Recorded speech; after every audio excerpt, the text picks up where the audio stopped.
Alrighty, guys, so we're back from Ohio. It was a long trip, and I was going to make this video last night. I was going to film last night, but when I got home, we drove 7-8 hours. I was freaking destroyed. So I figured, let me just sleep, get some freaking good sleep, right? And I'm going to make the video in the morning, and here we are. It's currently about 9:30 on the East Coast, and we got a lot to break down. We got to break down the markets, what happened yesterday, stocks I'm looking at. We're going to go over earnings, and we're going to go over crypto. So sit back, relax, take a sip of your coffee. Of course, if you guys find value, make sure to smash that like button. Get your 10 stocks from Moomoo and your 6 stocks from Webull. All of those are linked down below, and let's get into it. So at this point, you guys probably know, and I was checking my phone throughout the day, as I was driving from Ohio through Pennsylvania, which if you guys didn't know, Pennsylvania, it's not the biggest state in the country, but it's a pretty big state, and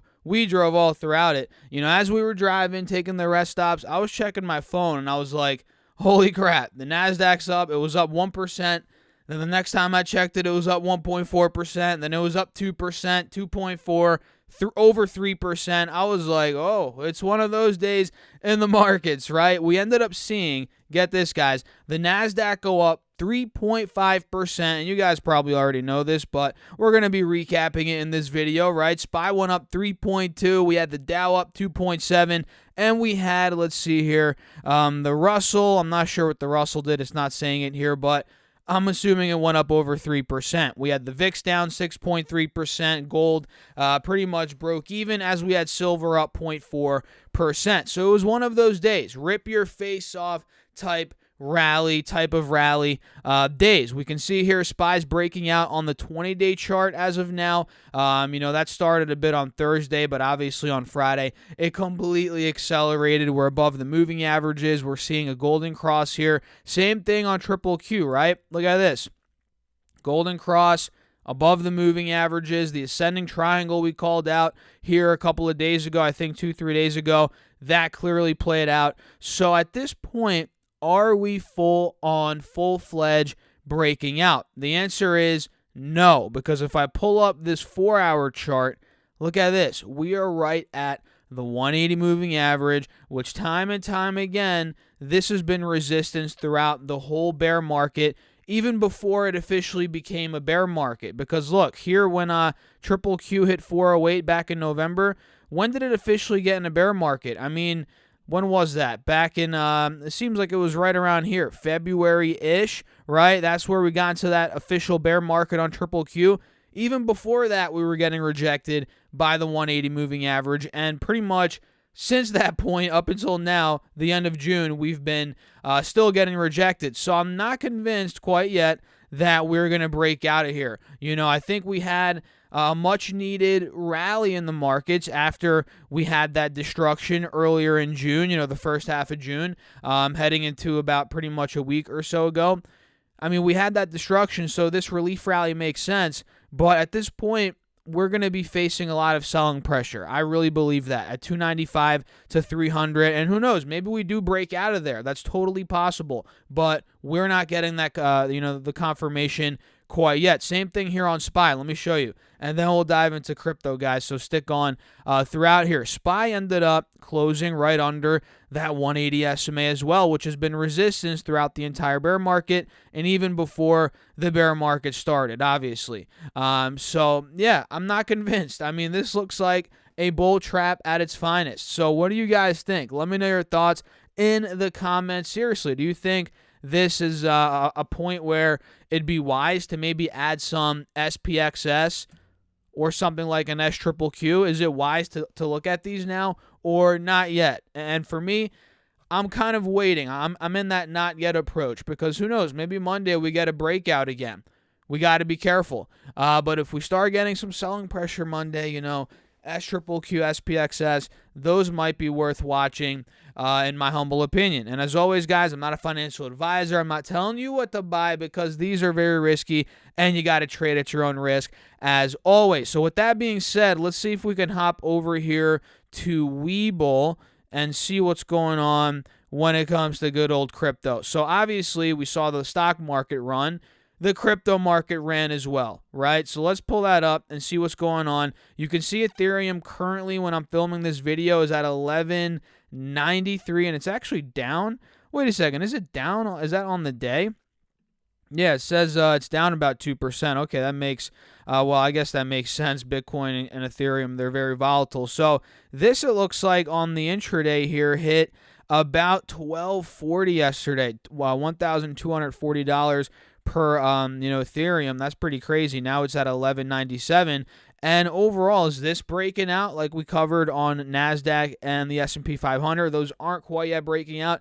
It's the same thing here on Ethereum and Bitcoin, guys. Newsflash, this just seems like a little relief rally. Look at the 6-month chart. We're not getting any massive breakout on Ethereum. Now, could that come? It sure could, but, it's still under key levels of resistance. And look, the previous lows on Ethereum from back in early May, mid-May, throughout all of May, pretty much early June, the lows back then were right around 16 to 1700, right? Now we're at 1200, so we're well under the previous lows. Now, if we start getting momentum out of 1800 into 2000, okay, that would be a full-on reversal pretty much for Ethereum, but we're not anywhere near that yet. So I believe there could be more selling pressure. We got to be careful. Same thing here on BTC. Let's pull it up. BTC, where is it? There it is, guys. And by the way, if you want 6 free stocks from Webull with any amount deposited, use that link right down below.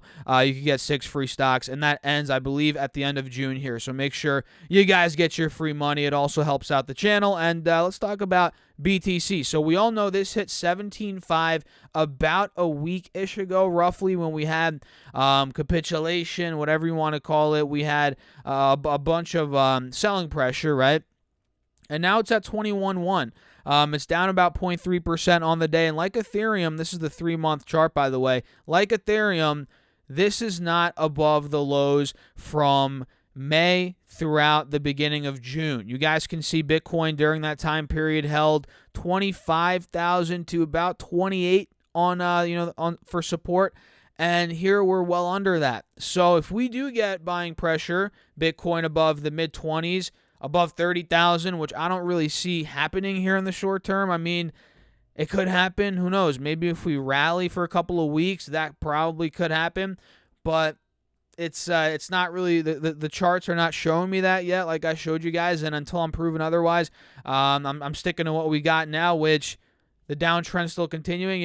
I'm not seeing Bitcoin running like that. So I feel like we might get more selling pressure. And the second this thing falls under 20, like I've said, it's going to get ugly, guys. It is going to get ugly. And Ethereum under 1,000, that's where that could get ugly. So let me know your thoughts. Drop me some comments about crypto, Bitcoin, Ethereum. What do you guys think? Is this a bull trap? Is this the start of the reversal? Is this the bottom? What are your thoughts? Let me know down below. And with that being said, let's talk about some stocks here. We had the Cruiselines, just one cruise line, report earnings on Friday, and that is Carnival Cruise Line. This stock ended up doing pretty well, I'd say, and their numbers, I don't want to say were shocking by any stretch of the imagination, but they were pretty good. So let's go to Carnival Cruise Line here, CCL.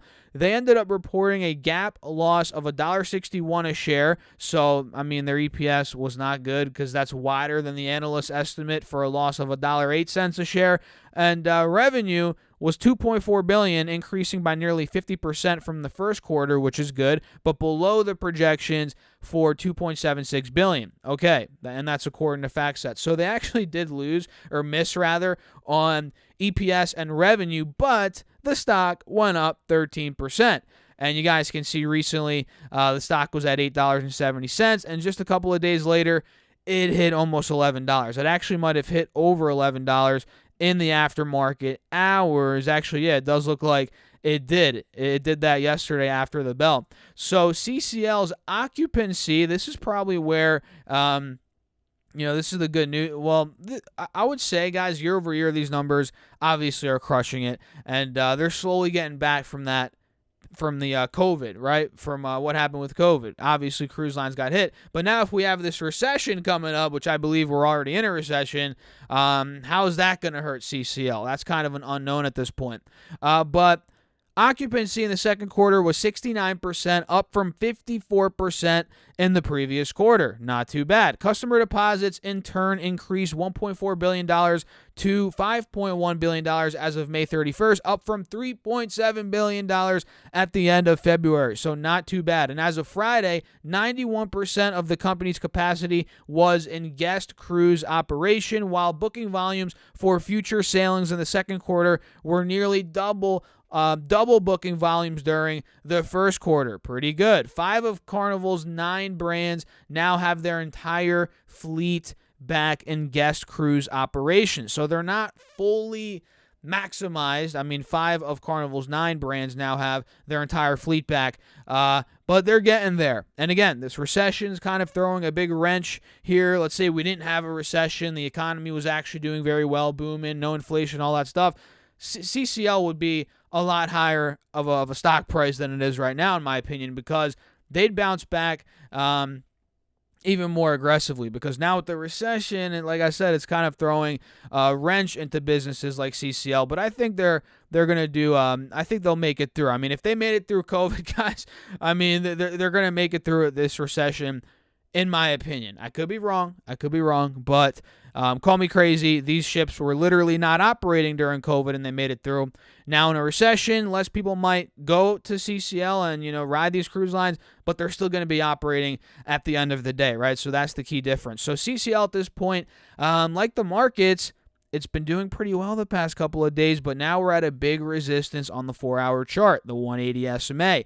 That makes me a bit nervous, I'll be honest. RCL did very well as well. They didn't report, but when CCL reported, and obviously, like we just covered, CCL had a very good day. We had RCL explode. We had NCLH explode as well, which is Norwegian Cruise Line, right? Yeah, NCLH. This one up 15%. So the cruise lines in general, guys, you got to watch out for them, right? They're ripping right now, but all of them, literally all of them, are coming up on a big resistance on the 4-hour chart, the 180 SMA. So you guys got to watch that. If these cruise lines start breaking out of there, maybe we could get a run from there, or a continued run. Obviously, they've already ran a lot. Maybe this run continues if we do end up breaking that point. We also had CarMax report. KMX is the ticker. Let's pull that up. CarMax went up 7.2% yesterday. They did EPS of $1.56 versus $1.49, estimated on revenue of $9.3 billion versus $9.12 billion estimated. So nice double beat for CarMax. And it says here Q1 used vehicle sales. Vehicle. I never say it like that, guys. I don't laugh at people that say it like that, but I say vehicle. A lot of other people say vehicle, right? But we're going to keep going here. Q1 used vehicle sales, $7.01 billion versus the $6.16 billion a year ago. The estimate was $6.98 billion. So it looks like they beat on all the metrics that I just mentioned. They're obviously growing, doing well year over year. And the stock went up, like I said, 7.2%. It closed above both moving averages here on the 4-hour chart, which is good. But overall, we're still at a very big resistance, guys. We're at a spot where, judging off the past couple of months, since the middle of March, we have seen selling pressure. That is right around $100, $105 a share. So if we do break out of there, hence why my alert's at 105, and I have another one at 110, that is where we could start gaining some momentum to the upside on CarMax. Now, let's talk about one that's very, very controversial, right? SWBI, Smith & Wesson. You guys know this company. This stock went up 15% yesterday. Very big move on this stock, and now it's trading at a multi-month high, just like that. And like I've said with this stock time and time again, when we first started covering it, probably over a year ago, this is a stock that moves based on, political issues, right?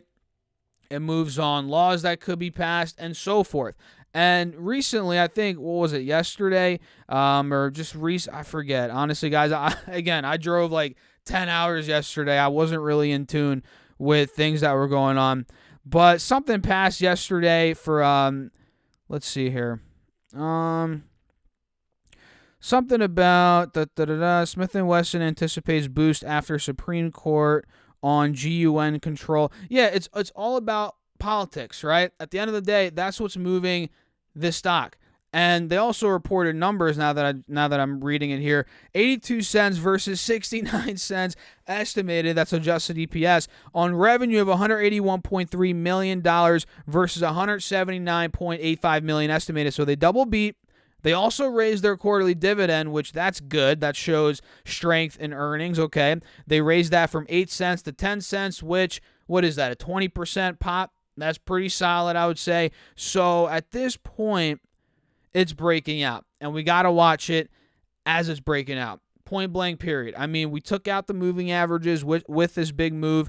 We're now trading again at a multi-month high, and it broke $16, right? It broke $16, which was that high from late May, early June. And if this continues, guys, hey, next resistance, 18.50, and don't get it twisted. I mean, we're probably going to see some selling. We're probably going to see some consolidation. Heck, we might go under 16, which in that case, this thing might go to 14.50, $15. But overall, if this can hold 16 or get back over 16 after it potentially pulls back, 18.50 could be next. It really could be. So, and again, as we're getting towards elections, the midterms, even 2024, right? Years, I mean, that's not years away. It's only a year and a half, 2 years away. But as we get there, or maybe a little bit more than 2.5, whatever, however long it is away, this is going to be a stock worth watching. There's going to be a lot of volatility. There's going to be, obviously, trading opportunities. So SWBI, keep your eyes on it. We also had not Facebook, Meta. Meta went ballistic yesterday, guys. It's not out of the downtrend. It's not breaking out per se, but it had a 7% green day, which is nice. I mean, I didn't sell any, I didn't buy any, and at the end of the day, it doesn't really matter. But it is nice seeing a nice gain for the day on paper. I mean, we all like opening our accounts and seeing that big run. You're like, oh yeah, it was a good day. Even though at the end of the day, it doesn't really matter, because if you're investing, guys, I'm sure if you're trading, it's different. But if you're investing, I mean, you're not going to sell for a while. I mean, depending on what you own. And for me with Meta, I mean, I started buying this recently. I bought more, I think, literally 2 days ago at $158.9. I'm just buying, and I don't plan on selling, but I still like looking at my account and seeing, the green days and obviously the red days. It's not always green, as you guys obviously know, but it was a big day for Meta, up over 7%. It broke out of the 50 moving average. But to be honest, guys, I want this to go down lower. I mean, I started buying this at 200 something. I bought, I think, 2 different times above 200. Then now most of my buys are under $200. I mean, 180, 90. I recently bought, like I said, at 158.59 just 2 days ago, roughly, or 2-3 days ago, and whatever day it was at that point. All you guys in my Patreon know you get all my moves. You guys get those. Those are linked down below. Or everything on Patreon is linked down below. It's not just my trades. I do a bunch of exclusive content. You get more access to me, Discord, all that good stuff. So yeah, I bought it 158, 170 something, and it's a stock I want to hold for a couple of years at least at this point, as many of you guys know, and I've talked about it, right? It's not my biggest position. I actually made that video a couple of days ago, my 10 biggest holdings. What was it? 6, 7, something like that. So yeah, it could be a top 5 position one day, but right now it's 6, 7, right around that point. And yeah, the next one here is CRM. Let's do one more here, guys. CRM. Oh, that's the wrong ticker symbol. CRM. Oh, wait, that's the wrong one again. There we go. CRM went up 7.5% on Friday, which is a very big day for CRM. I'm not saying it's a garbage stock that can't move that much in a day, but I mean, anything above 5% for companies, guys, like what's CRM's market cap? I know this is a little off topic here. Well, not really. What's CRM's market cap? Yeah, almost 200 billion. I mean, if you're 200 billion, 500 billion, a trillion plus market cap, I mean, there is a big difference between 200 to a trillion. But if you're a big company, guys, 5%, 6, 7% in a day. That is, I mean, that you're moving billions of dollars market cap. That's a lot. So CRM did well. We're noticing a breakout of the moving averages, and what else I'm noticing here is an ascending triangle. Look at this. Ever since the end of April, early May, even before that, mid-May, or rather mid-April, this has seen resistance at $190. We have the resistance here from a couple of weeks ago. Boom. You guys see that? We got this one right here as well, and right here. So if we're able, and mind you, we're pretty dang close to breaking 190. If we're able to take that point out next week, there could be a big freaking move over the next couple of weeks, maybe months, towards 220, 25, or maybe even in the next couple of days. Who knows? Nobody knows how quick or how long it's going to take, but I'm thinking we're already above the moving averages. We have a golden cross. We're about to break out by the looks of it. There could be more upside, right? Upwards of 10, 15, 20%, obviously depending on where you get in. And I'm not telling you to get in, but that's just what the charts are telling me. So with that being said, guys, I think we're about 20, 21 minutes in. That's perfect. That's it for this video. If you enjoyed it, you know what to do. Hit the like button, subscribe. Let me know your thoughts in the comments. If you want to join my Patreon, that's linked down below. You get all my buy, sells, call outs, morning videos, plus more. Again, that's linked down below. You could also get your 10 stocks from Moomoo with a $100 deposit, and you could also get 6 stocks from Webull with any amount deposited. All that free money is linked down below. You could also get $40 off Seeking Alpha Premium. That's also linked down below. And with that being said, I'll catch you guys in the next video. Thanks for watching as always. Peace out.